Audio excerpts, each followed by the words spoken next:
네, 안녕하세요. 김윤재TV의 하루 10분 독서입니다. 오늘은 중앙일보 이코노미스트 FA 그룹지 음,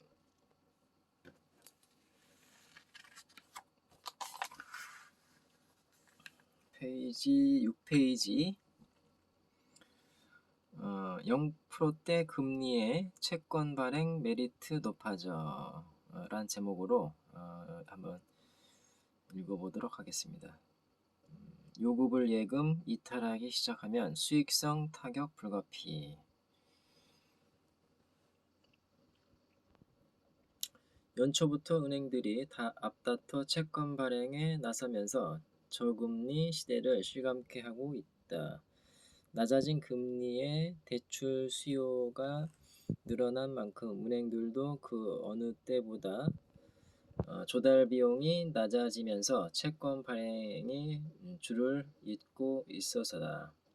시중에 유동성이 넘쳐나면서 저원가성 예금이 늘었다는 점도 은행들의 운신의 폭을 넓히는 요소다. 저금리 환경에서 효율적인 선택이긴 하지만 일각에서는 현행 조달 구조가 장기적으로 유지되기는 어렵다고 지적하고 있다. KB국민은행과 신한은행, 우리은행, 하나은행 등 시중은행 4곳에서는 2021년 들어서만 은행채를 통해 3조 7,300억 원을 조달했다. 금융투자협회 집계에 따르면 KB국민은행은 지난 1월 20일과 2월 18일 두 차례에 걸쳐 각각 3천억 원씩 6천억 원을 조달했다. 신한은행은 연초 이후 1조 5천억 원, 우리은행과 하나은행은 각각 8,500억 원, 7,800억 원 규모의 채권을 발행했다. 4대 은행 올해 들어 채권으로만 3조 7,300억 원 조달. 자산 규모가 수백조 원에 이르는 시중 은행들의 자금 조달이 특별한 일은 아니지만 지난 2020년 같은 기간과 비교해 보면 차이가 크다. 4대 시중 은행들이 지난 2020년 1월과 2월 은행채 발행을 통해 조달한 자금은 1조 9,800억 원으로 절반 수준이다. 더구나 지난 2020년 1월과 2월은 신종 코로나 바이러스 감염증으로 인해 조달 시장이 본격적으로 경색되기 전이다. 금융투자업계에서는 은행들의 채권 발행이 이어지고 있는 이유로 저금리 환경을 꼽고 있다. 일단 은행들의 대출 증가세가 가파르다. 시중은행의 가계대출 증가액은 지난 2020년 한 해에만 59조 3,977억 원 늘었다. 특히 신용대출은 23조 7,374억 원이나 늘었다.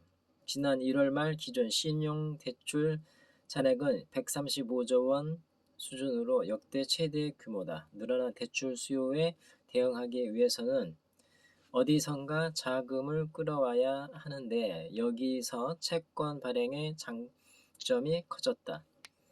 시중은행들의 자금 조달 과정에서도 저금리 환경은 동일하게 적용된다. 2021년 1월과 2월에 발행된 4대 시중은행 은행채 1년물의 표면 금리는 평균 0.906% 수준이다.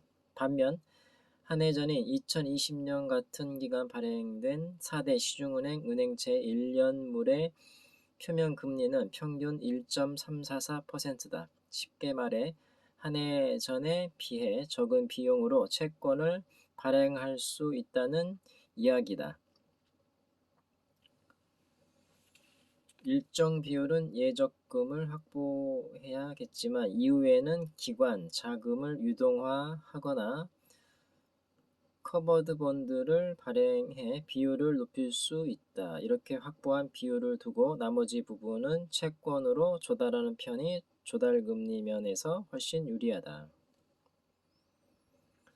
한 시중 은행 관계자는 지난해부터 저금리 환경이 계속되면서 올해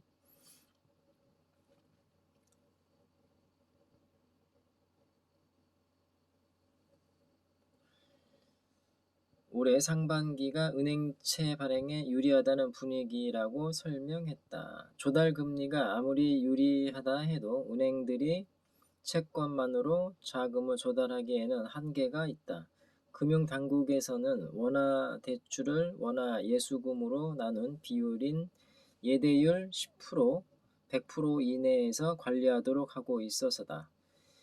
어디에 대출해줬는지 등 항목별로 계산 방법은 복잡하지만 단순화하면 빌려준 돈만큼의 예적금도 확보하고 있어야 한다.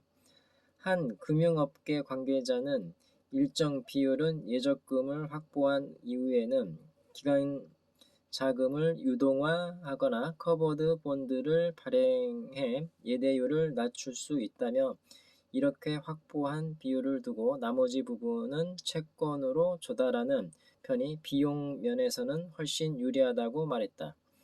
풍부해진 유동성도 은행들이 예적금 유치에 공을 들이지 않게 하는 요인이다.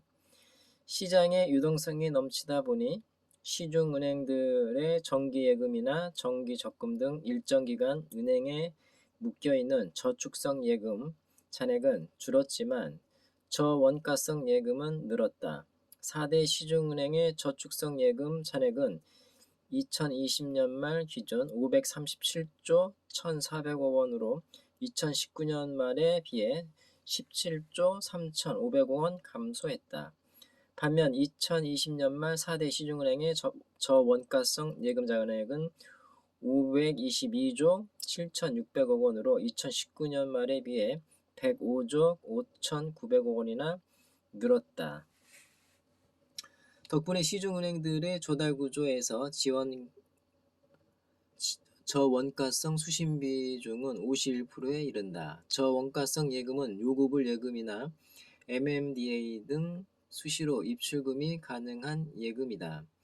은행권에서는 주식이나 부동산에 투자한 뒤 회수했거나 투자를 위해 잠시 대기하는 자금이 시중은행의 저원가성 예금으로 몰렸다고 보고 있다. 따라서 금리를 공격적으로 상향하면 이 자금의 상당 부분을 저축성 예금으로 끌어올 수 있다 예상한다. 시중은행 관계자는 코로나19 이후 자금 시장은 예금에서 증시로의 자금 이동으로 단순화하기 어렵다며 과거보다 금리를 세심하게 살펴보는 고객들이 늘면서 금리 변동에 따른 탄력성도 높아졌다고 지적했다. 실제로 은행채를 발행할 수 없는 저축은행들은 적금금리를 공격적으로 책정하면서 수신 잔액을 크게 늘렸다.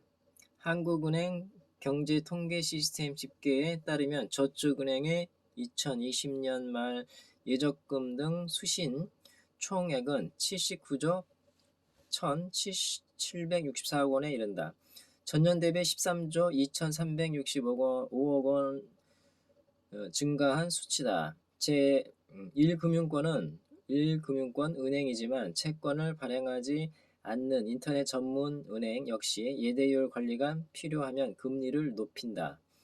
지난해 말 예대율이 86.3%로 전분기 대비 5%포인트가량 상승한 카카오뱅크는 지난 1월 예적금 금리를 최대 0.2%포인트 올리기도 했다. 다만 동일한 저금리 환경에서 공격적으로 예적금 금리를 높일 경우 순이자 마진 축소가 불가피하기 때문에 수익성은 타격을 받는다.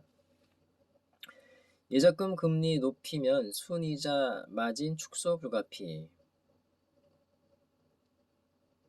일각에서는 지금과 같은 은행들의 조달 구조가 계속 유지되기는 어렵다는 점을 우려하고 있다. 언제든 이탈할 수 있는 저원가성 예금 비중이 높아지다 보니 충격이 발생할 경우 은행들의 부담도 크다는 시각이다. 또 시장 금리가 오르는 추세라 채권 발행의 메리트가 더 이상 확대되기는 쉽지 않다는 예상도 나온다. 김재호 삼성증권 연구원은 요구불 예금이 은행에서 이탈하기 시작하면 은행은 조달금리를 올리거나 혜택 등을 제공하면서 자금 수성에 나설 가능성이 높다며 시중 자금의 흐름이 향후 은행 수익성에 있어 주요 관건이라고 전망했다. 네, 오늘은 여기까지 읽겠습니다. 감사합니다.